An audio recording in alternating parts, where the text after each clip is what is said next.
সবাইকে স্বাগত। আশা করি আপনারা সকলে ভালো আছেন। আপনাদের পরীক্ষাটি লিখিত হবে। আজকে একটি লিখিত পরীক্ষার প্রশ্ন প্যাটার্ন নিয়ে এসেছি। ইনশাআল্লাহ এই প্যাটার্ন থেকে 20 থেকে 25 নাম্বার অনায়াসে কমন পাবেন। ধৈর্য সহকারে সম্পূর্ণ ভিডিওটা দেখলে আপনি পরীক্ষায় পাস করতে পারবেন। অনেকেই পরীক্ষায় পাস করে না কেন? লিখিত পরীক্ষার প্রশ্ন প্যাটার্ন বোঝে না। কোন কোন বিষয় কোন কোন টপিক থেকে প্রশ্ন আসে এগুলা বোঝে না দেখেই কিন্তু পরীক্ষা উত্তীর্ণ হতে পারে না। আজকে আমি A to Z দেখিয়ে দিব কোন কোন বিষয় কোন কোন টপিক থেকে পরীক্ষায় প্রশ্ন আসে, সকল কিছু দেখিয়ে দিব। একটু কষ্ট করে সম্পূর্ণ ভিডিওটা দেখবেন, ঠিক আছে? সর্বপ্রথম বলে রাখি লিখিত পরীক্ষাটা কি, সেটা হচ্ছে সন্ধি বিচ্ছেদ, বাগধারা, তারপরে রয়েছে কারক বিভক্তিকরণ, তারপরে রয়েছে এক কথায় প্রকাশ এবং কি বিপরীত শব্দ। শর্ট করে একটি ইংরেজিতে প্যারাগ্রাফ থাকতে পারে, প্রিপোজিশন, আর্টিকেল, ভয়েস থেকে থাকবে, অঙ্ক থেকে থাকবে, সর্বশেষ সাধারণ জ্ঞান থেকে থাকবে। এতটুকুই কিন্তু লিখিত পরীক্ষা, ঠিক আছে? আর সম্পূর্ণ প্যাটার্নটা দেখিয়ে দিব, বুঝিয়ে দিব।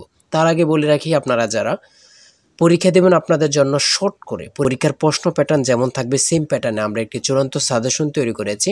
সাজেশনটা নিতে স্ক্রিনে দেওয়া হোয়াটসঅ্যাপ নাম্বার রয়েছে, ইমো নাম্বার রয়েছে, দুটোর মধ্যে যে কোনো একটি মেসেজ করে সাজেশনটি সংগ্রহ করুন। সাজেশনের মূল্য 100 টাকা। আমি বলি অবশ্যই প্রত্যেকে 100 টাকার বিনিময়ে হলো সাজেশনটি সংগ্রহ করবেন। কেন 100 টাকা কিন্তু বড় কথা না, আপনারা পরীক্ষা দিতে যাচ্ছেন, কতভাবে যে টাকা চলে যাচ্ছে। আমি বলি 100 টাকার বিনিময়ে প্রত্যেকে আমাদের সাজেশনটি সংগ্রহ করবেন। শুধু সাজেশনটি পড়ে পরীক্ষা দিতে গেলে আপনি উত্তীর্ণ হয়ে যাবেন। বুঝতে পারছেন কথা? পরীক্ষার প্রশ্ন প্যাটার্ন যেমন থাকবে সেম প্যাটার্নে আমরা সাজেশন উল্লেখ করেছি।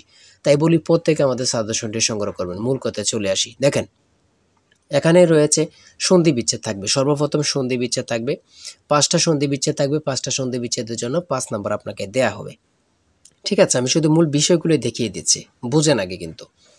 আর আমাদের সাজেশনটা নিলে এখানে পর্যাপ্ত পরিমাণে খুব ভালো ভালো প্রশ্ন উত্তর পাবেন। ইনশাল্লাহ পরীক্ষায় আপনি শতভাগ কমন পাবেন, ঠিক আছে?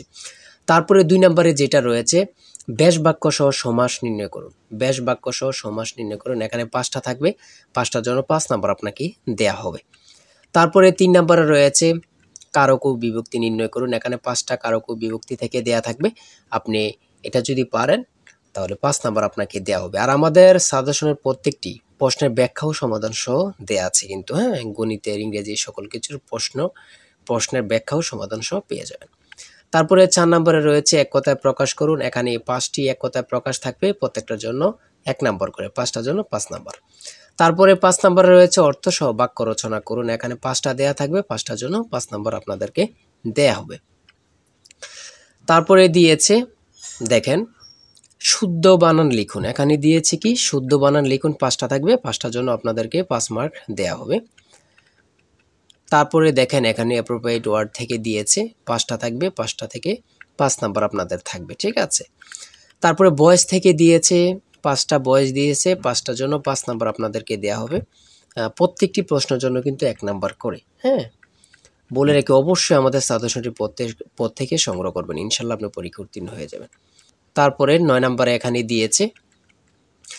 দিয়েছে রাইট ফ্রম বার্থ থেকে 5টা প্রশ্ন দিয়েছে। 5টা থেকে আপনি যদি পারেন 5টার জন্য 5 নাম্বার আপনাকে দেয়া হবে, হ্যাঁ? বিষয়গুলো দেখেন এমনভাবে খুব গুছিয়ে পরীক্ষার প্রশ্ন প্যাটার্ন যেমন থাকবে সেম প্যাটার্ন আমরা সাজেশনটি উল্লেখ করেছি। 10 নম্বরে দিয়েছে প্যাসেজ আইটেম থেকে আপনাদের 5টা প্রশ্ন থাকবে, 5টার জন্য 5 নাম্বার, ঠিক আছে? তারপরে 11 নম্বরে দিয়েছে কারেক্ট স্লিপিং। এখানে ইনকারেক্ট দিয়েছে, আপনারা কারেক্ট করতে হবে। 5টার জন্য 5 নাম্বার আপনাদেরকে দেওয়া হবে। আর ট্রান্সলেট 12 নম্বরে রয়েছে ট্রান্সলেট। প্রত্যেকটা প্রশ্ন এবার লিখিত বলেন, প্রত্যেকটা পরীক্ষা লিখিত বলেন, এমসিকিউ বলেন, প্রত্যেকটি পরীক্ষা কিন্তু ট্রান্সলেট থেকে থাকবেই। 2 নাম্বার বলেন, 5 নাম্বার বলেন, থাকবেই, ঠিক আছে? এই 5টা প্রশ্নের জন্য 5টা ট্রান্সলেটের জন্য আপনাকে 5 নাম্বার দেয়া হবে। তারপরে 13 নাম্বার গণিত এখান থেকে শুরু হয়েছে। লঞ্চ ও স্রোতের গতিবেগ যথাক্রমে ঘন্টায় 12 কিলোমিটার ও 4 কিলোমিটার নদীপথে কিলোমিটার অতিক্রম করে পুনরায় ফিরে আসতে কত সময় লাগবে? এখানে কিন্তু সমাধান দেয়া আছে, আপনারা অঙ্কটির সমাধান দেখে নিলেই বুঝতে পারবেন। এদিক দিয়ে এতটুকু সমাধান দেয়া আছে, বাকি অংশটুকু এখানে সমাধান দেয়া আছে, ঠিক আছে? হ্যাঁ, এই অঙ্কটি প্রত্যেকটি অঙ্কের জন্য 5 নাম্বার করে আপনাদেরকে দেয়া হবে খুব সুন্দরভাবে। তারপরে 14 নম্বর রয়েছে একটি গড়ের দৈর্ঘ্য প্রস্থে 3 গুণ প্রতি বর্গাকারে 7.50 টাকা দরে গড়টি মেঝে কার্পেট দিয়ে টাকাতে মোট 1102.50 টাকা ব্যয় হয়। গড়টির দৈর্ঘ্য প্রস্থ নির্ণয় করুন। এখানে সমাধান দেয়া আছে, আপনারা সমাধানটা দেখে নিলে বুঝতে পারবেন। ঠিক আছে, সমাধানটা দেয়া আছে। তারপরে 15 নম্বরে আরেকটি অঙ্ক দেয়া আছে, অঙ্কটির সমাধান দেয়া আছে, দেখে নেন। 16 নম্বরে রয়েছে একটি নির্দিষ্ট স্থান থেকে দুইটি রাস্তা 120 ডিগ্রি কোণে চলে গেছে। দুইজন লোক ওই নির্দিষ্ট স্থান থেকে যথাক্রমে ঘন্টায় 10 কিলোমিটার ও ঘন্টায় 4 কিলোমিটার বেগে বিপরীত দিকে রওনা হলো। 5 ঘন্টা পরে তাদের মধ্যে সরাসরি দূরত্ব নির্ণয় করুন। এখানে অঙ্কটি সমাধান দেয়া আছে, আপনারা দেখে নিলে পেরে যাবেন। ঠিক আছে, তারপরে বাকি অংশটুকু ওই দিক দিয়ে সমাধান দেয়া আছে। তারপরে 17 নম্বরে এখান থেকে শুরু হয়েছে সাধারণ জ্ঞান। বাংলাদেশের মুক্ত বাজার অর্থনীতি কত সালে চালু হয়? সেটা হচ্ছে 1991। সংবিধানের কোন অনুচ্ছেদে পরিবেশ, বন ও জীববৈচিত্র্য সংরক্ষণ ও উন্নয়নের কথা বলা হয়েছে? 18। পৃথিবীর একক বৃহত্তম ম্যানগ্রোভ বন কোনটি? খুবই গুরুত্বপূর্ণ একটি প্রশ্ন, দেখেন, সেটা হচ্ছে সুন্দরবন। এসডিজি এর লক্ষ্যমাত্রা কয়টি? কত পরীক্ষায় যে আসছে আল্লাহ ছাড়া কেউ জানে না, 17টি। কোন রঙের আলোর বেগ সব থেকে কম? কোন রঙের আলোর বেগ সব থেকে কম? সেটা হচ্ছে বেগুনি। 22 নম্বরে রয়েছে বাংলাদেশের কোন জেলায় 2টি দেশের সীমান্ত রয়েছে? রাঙ্গামাটি। বাংলাদেশের প্রথম ইপিজেড কোন জেলায় প্রতিষ্ঠিত হয়? খুবই গুরুত্বপূর্ণ, চট্টগ্রাম। জাপানের পার্লামেন্টের নাম কি? ডায়েট। খুব গুরুত্বপূর্ণ। আকাশের উজ্জ্বলতম নক্ষত্রের নাম কি?